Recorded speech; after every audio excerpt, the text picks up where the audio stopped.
O Novo Testamento, se você ler as cartas paulinas, se você ler Efésios capítulo 2, Romanos capítulo 8, Paulo vai atestar todas as promessas dadas a Israel. E Paulo vai falar, todas essas promessas através de Yeshua têm o nosso sim e amém.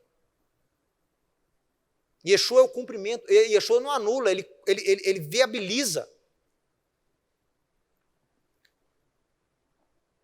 Você vê Paulo, por exemplo, deixa eu dar um outro exemplo aqui. Olha a importância, olha como que o Novo Testamento se baseia, aliança renovada, se baseia na aliança de Moisés, das alianças anteriores. Paulo está ensinando lá os gentios em Éfeso, que assim como os romanos começaram a desenvolver uma teologia meio que desprezo em relação a Israel.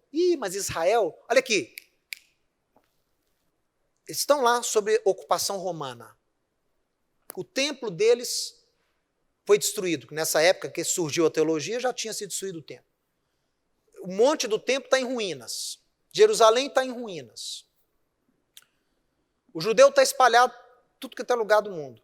Esse povo vai trazer a redenção mundial, o Messias vai agir, Jesus vai agir nesse povo para abençoar o mundo? Não, esse povo já era. Gente, é só olhar ao nosso redor, diziam eles, né? É só olhar ao seu redor. Não tem condição nenhuma. Deus não tem como usar esse povo mais não. Agora a igreja, olha só, nós somos mais numerosos, nós temos o apoio de governantes, de reis, de imperadores. O cristianismo é a religião que veio para ficar. O cristianismo é a nova religião, né? O novo Israel, como disse Justino, né? Dialogando com o judeu Tarfon, ele disse, nós somos o Verus Israel. O que é o Verus Israel? É o verdadeiro Israel.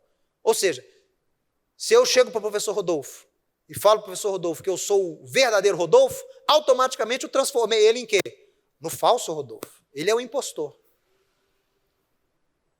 Então, chegar para um judeu e falar assim, a igreja é o verdadeiro Israel, o que transformou Israel? No falso.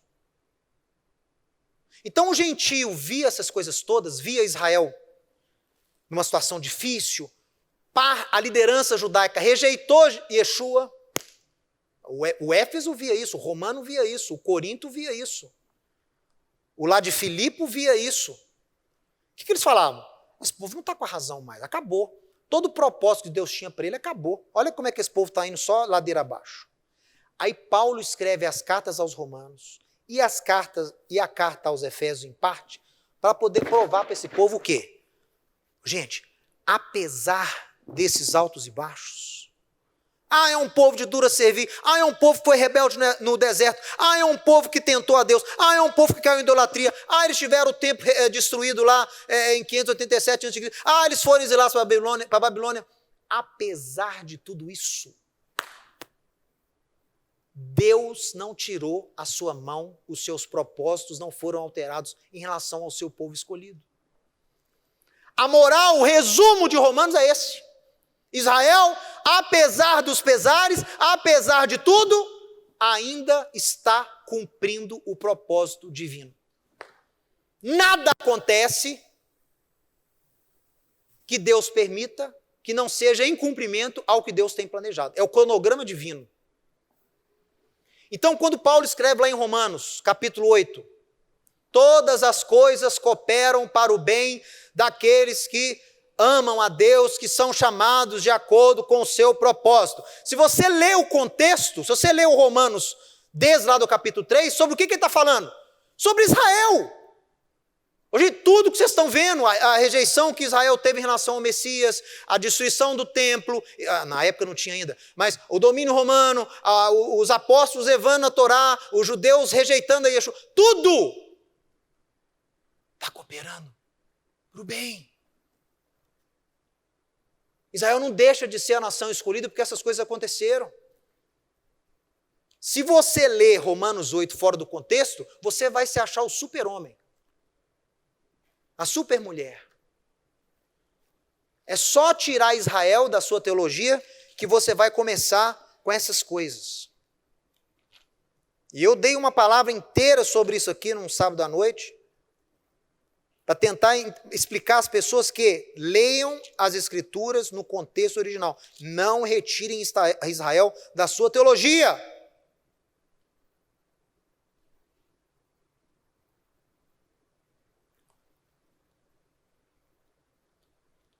todas as coisas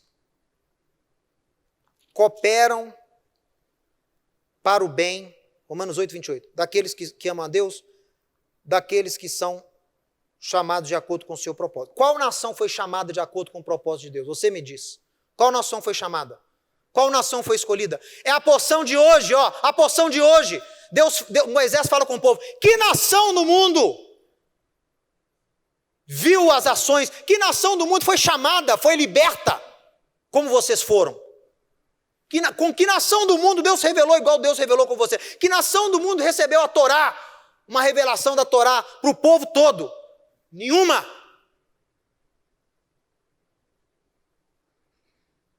Então é o povo chamado de acordo com um propósito divino de abençoar as nações através de Yeshua. Agora olha aqui, verso 29, Romanos 8.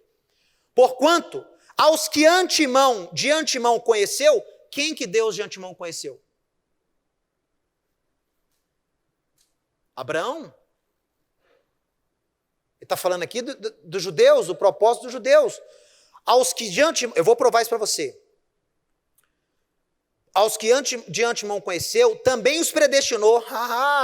Qual foi o povo que antes de existir já foi predestinado a ser bênção para as famílias da terra? Você não lê Gênesis 12, não? Não tinha nem povo ainda, Deus predestinou a semente de Abraão. E Deus falou, em ti todas as famílias da terra serão abençoadas. É a única nação da terra que nasceu predestinada, é a nação de Israel.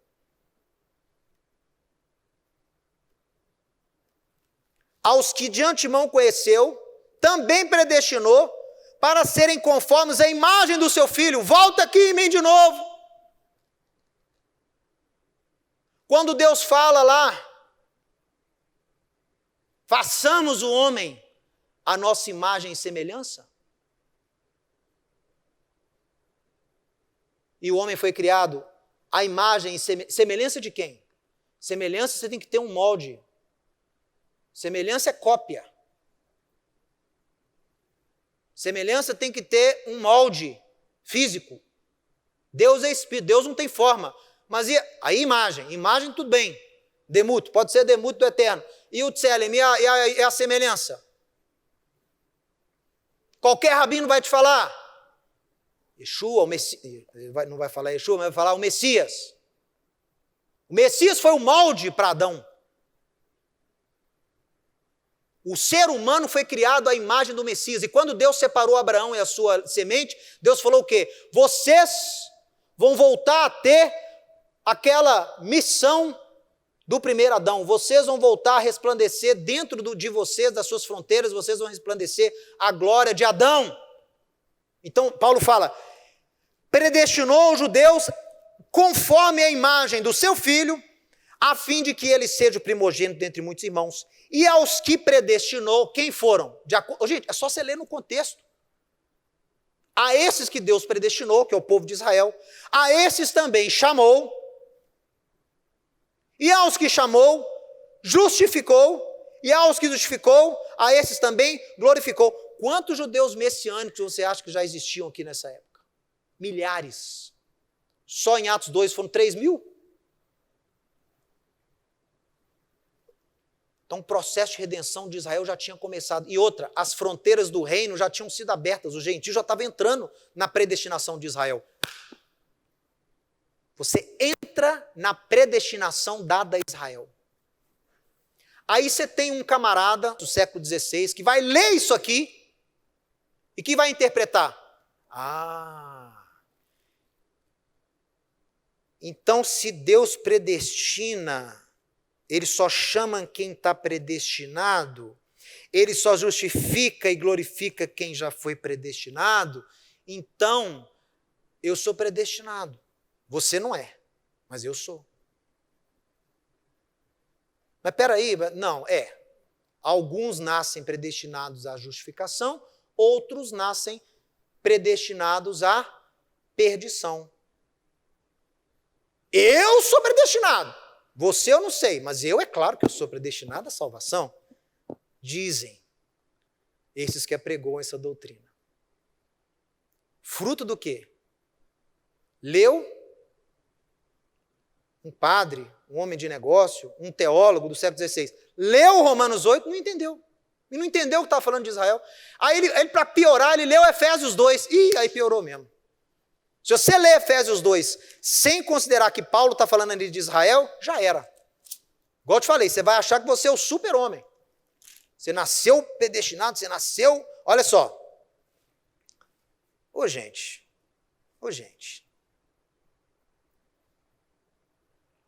Olha aqui, Efésios 1.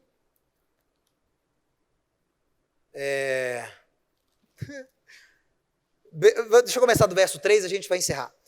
Bendito seja o Deus e Pai de Yeshua HaMashiach.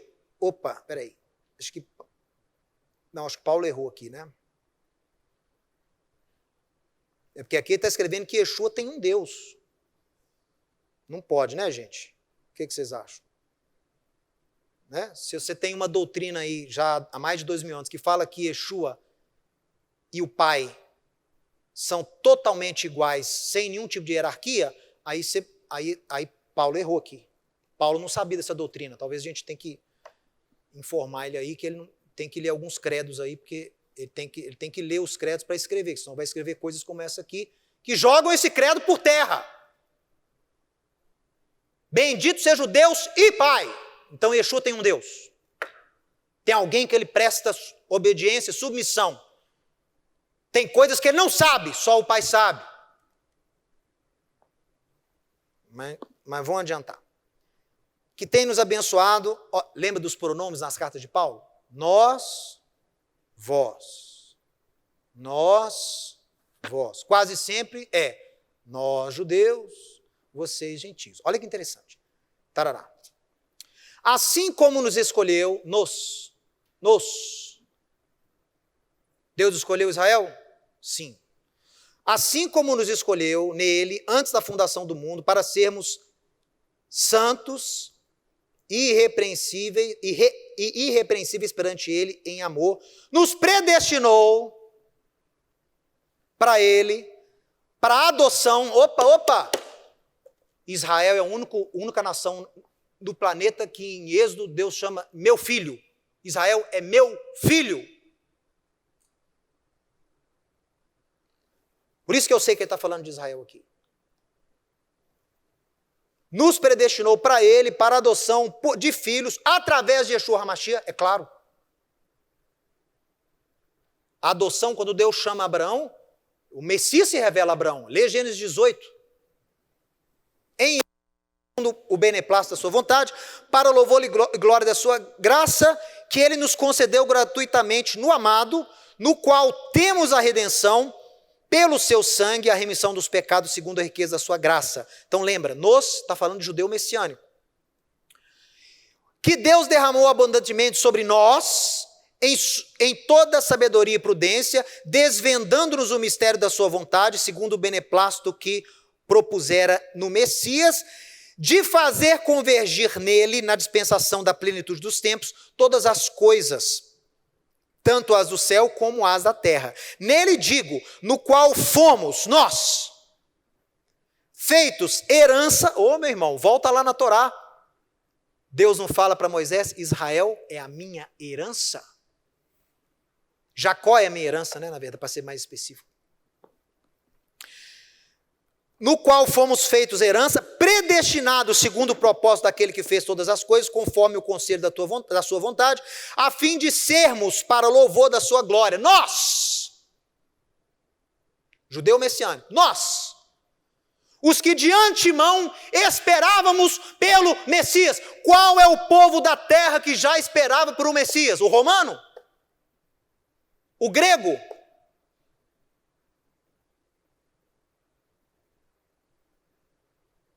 O judeu.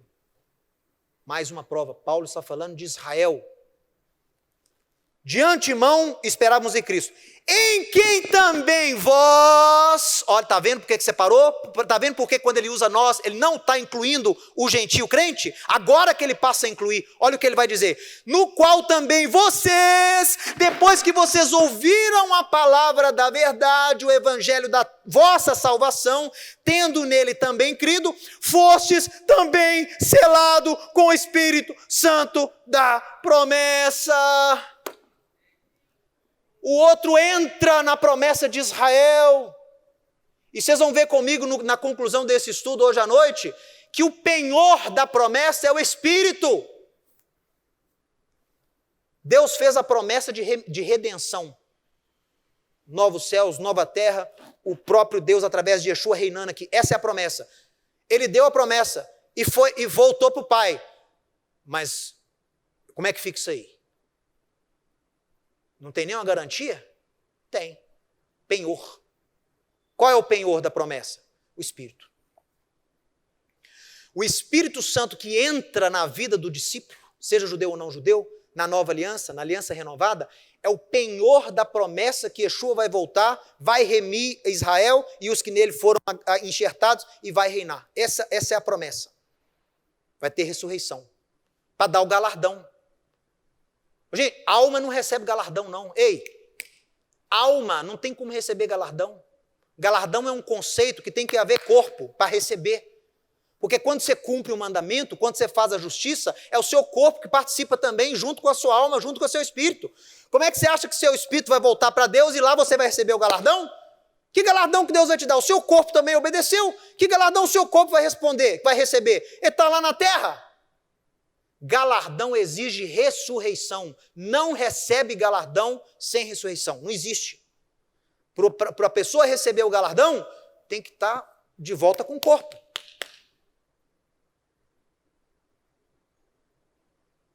E até esse dia chegar, Deus deixa aqui o quê? O Espírito, é o penhor.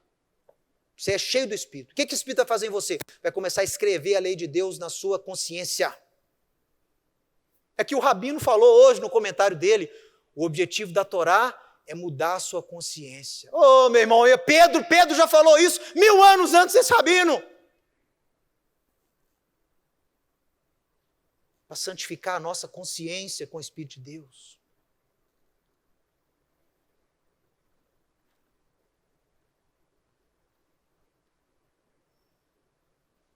O Espírito de Deus é o penhor. E o próprio Yeshua é a garantia.